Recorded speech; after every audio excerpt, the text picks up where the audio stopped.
En el año 2017 me encontraba desplegado con mi unidad en una misión internacional. En una de esas patrullas de seguridad que realizábamos diariamente, nos bloquearon e inmovilizaron en un callejón. Y luego te cuento un poco más. ¿Pero alguna vez has tenido que tomar decisiones bajo presión? ¿En ocasiones te cuesta decidir en tu entorno personal o profesional? En este vídeo te voy a contar los pasos que yo mismo he seguido cuando he tenido que tomar decisiones bajo presión y que me han dado buenos resultados. Soy Jesús Soler, capitán del Ejército de Tierra en excedencia, y actualmente me dedico a ayudar a líderes de todos los sectores a crear equipos que funcionan. Si este es el primer vídeo que ves en este canal, suscríbete ahora, porque viene bastante contenido de valor. Y sin más, comenzamos.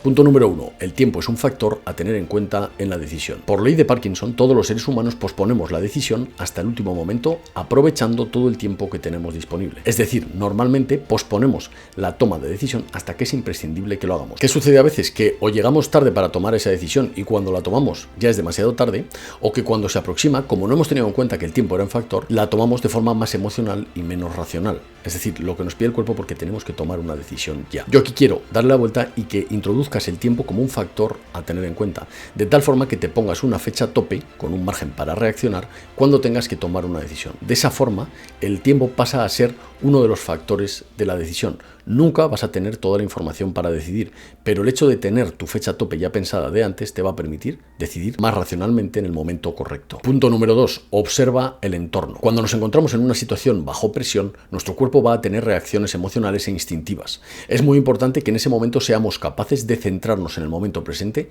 y observar muy bien todo lo que está sucediendo en nuestro entorno, calmando nuestra reacción emocional, dándonos cuenta de que la amenaza no es tan inmediata y permitiéndonos observar y valorar la situación más equilibradamente. En este punto es muy importante que valoremos la información que tenemos disponible. Nunca vamos a tener toda la información que queremos para tomar la decisión, porque lo que querríamos, lo que nos pide el cuerpo, es conocer el desenlace. Es decir, nosotros nos quedaríamos tranquilos sabiendo el resultado final de la decisión que vamos a tomar, pero eso es imposible y nunca vamos a tener esa información cuando tengamos que decidir. Por eso solo podemos hacerlo lo mejor posible con la información que tenemos disponible. Valora racionalmente la información que en ese momento concreto tienes. Y uno de los trucos que te comparto yo para anclarte mentalmente a ese momento presente y reducir la reacción emocional es observar y tener una percepción constante del entorno. ¿Quién se mueve y qué están haciendo? Si hace frío, centrarte en el frío que sientes en la cara, respirar profundamente, observar lo que hacen las personas y lo que te dicen, la información que te entra por todos los sentidos. El centrarte en esto te va a permitir centrarte en ese momento concreto. No te vayas todavía porque en breves te compartiré la anécdota con la que he iniciado este vídeo. Punto número 3. Valora la información y la situación racionalmente. Es muy común que cuando nos enfrentamos a estas situaciones bajo presión, el cuerpo, por la reacción emocional que tiene instintiva, nos quiera poner en movimiento y tenemos que hacer un esfuerzo extra para pararnos a pensar y a planear. Esto también sucede cuando llegas a la vida profesional, que corres más para ejecutar que para pensar, y es imprescindible que antes de salir corriendo nos paremos a pensar. Yo siempre digo que si tienes 6 minutos para hacer algo, piensa 5 y ejecuta en 1. Esto te va a permitir no dar pasos en falso, pensar bien los pasos que vas a dar, valorar la información en su conjunto y además no hacer cosas y que posteriormente te des cuenta de que era mejor tomar otra decisión. Es mucho mejor pensar la mayor parte del tiempo y ejecutar después rápidamente. Y quiero terminar de compartirte la historia con la que he empezado este vídeo. Mira, en esa misión internacional teníamos muchas patrullas. En una de ellas íbamos patrullando por un itinerario muy estrecho y nos encontramos coches civiles de frente. Para dejarles pasar, retrocedimos de culo en un callejón los dos vehículos que íbamos de patrulla, un sargento mío y yo, con nuestras tripulaciones, ¿no? Reculamos y al pasar el otro vehículo nos bloqueó y no nos dejaba salir. Él rápidamente llamó a otros vehículos para que vinieran, ¿no? Tuvimos que tomar decisiones rápidas. Afortunadamente, por el gran equipo personal que llevaba yo de personas, mi sargento consiguió salir del bloqueo, consiguió cerrar la calle por abajo y que los vehículos que venían a apoyar no pudieran subir. En ese momento, bajo presión, como sabía en qué podía derivar ese incidente, porque había habido unos muy parecidos en los que habían terminado echándoles gasolina por encima de los vehículos y otras cosas, ¿vale? Incluso con disparos en los vehículos, tomé la decisión de apartar ese vehículo, que por mucho que se lo decíamos, no nos apartaba el vehículo para que saliéramos, apartarlo porque teníamos un vehículo mucho más pesado y continuar con nuestra misión, ¿no? Que era patrullar por un determinado itinerario y que teníamos que completar. Por esa razón, yo le dije a mi conductor que podía, con cuidado, apartar ese vehículo en la parte trasera, utilizando el motor como eje, para que ese vehículo girara y nos permitiera sacar el vehículo y salir rápidamente de esa situación. Bien, en ese momento mi conductor, que era un máquina, consiguió detener el vehículo, únicamente asustar al conductor y detener el vehículo antes de entrar en contacto. De esta forma, el conductor se asustó y retiró ese vehículo y ya pudimos salir de esa situación. Ahí todo el mundo hizo un trabajo excepcional, mi sargento deteniendo a la gente que venía, mi tirador comunicando con con el cuartel general toda la situación como estaba sucediendo, pasando un parte que teníamos ya instruido previamente para esas situaciones, y mi conductor haciendo ese trabajo extraordinario. En estas situaciones bajo presión, el organismo, el cuerpo humano, experimenta una situación de lucha o huida, es decir, reacciona ante una reacción instintiva que se llama de lucha o huida, la doble vía de Ledoux o circuito del miedo. Por tanto, decidir se vuelve más complicado y por eso es necesario observar, pensar mucho y actuar en la fase final. Y esto se relaciona con el cuarto punto, que es toma la decisión más racional posible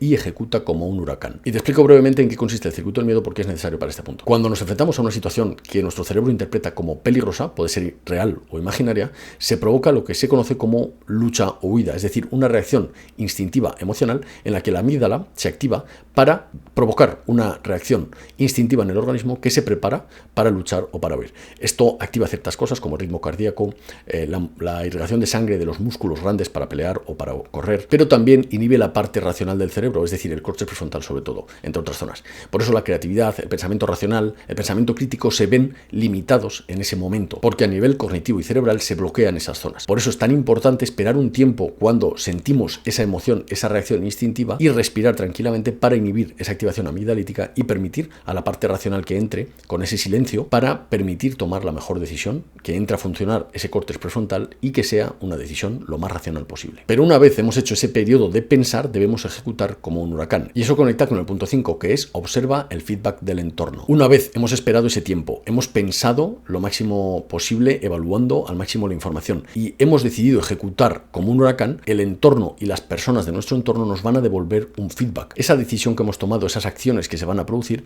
va a provocar una intervención, digamos, en el entorno y eso nos va a devolver un feedback. Debemos recibir ese feedback y analizarlo de nuevo para corregir sobre la marcha e ir adaptándonos a la situación. Es decir, cuando estés ejecutando como un huracán, recibe el feedback que te da el entorno para ver si has decidido bien o puedes mejorar algo. Y el sexto y último punto de esta toma de decisiones bajo presión es el siguiente. La situación no termina hasta que está resuelta. Y es que conozco muchas personas que en cuanto toman la primera decisión ya se relajan y dejan que todo evolucione libremente, cuando el entorno te va a devolver mucho feedback que te va a permitir corregir e ir adaptándote a la situación hasta que esté totalmente resuelta. Por eso te animo a no relajarte hasta que la situación no haya terminado. Incluso, aunque la situación se relaje, sigue permanentemente alerta hasta que te cerciores de que todo el mundo está a salvo o, si es otro tipo de situaciones, que todo está bajo control y terminado. No te permitas ceder antes de tiempo o relajarte antes de tiempo y que eso sea fatal para la situación. Te estoy hablando de una situación crítica, pero puede ser perfectamente un accidente de tráfico o cualquier cosa que enfrentes en tu día a día.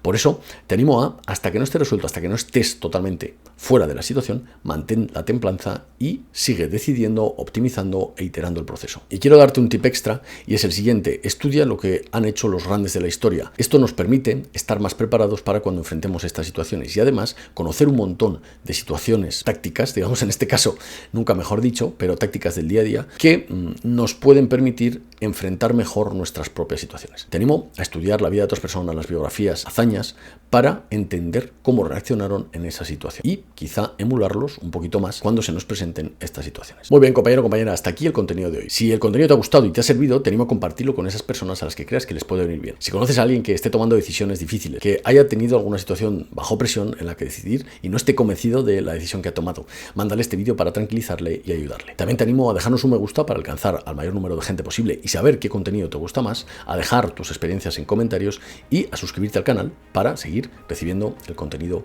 que vamos a ir publicando. Por aquí te dejo un vídeo sobre cómo liderar mejor y en las notas del programa el acceso a mi newsletter, y al acceder te regalo una clase de cómo crear un equipo de alto rendimiento. Gracias por aguantar hasta el final y nos vemos en el siguiente. Un abrazo y hasta pronto. Hasta luego.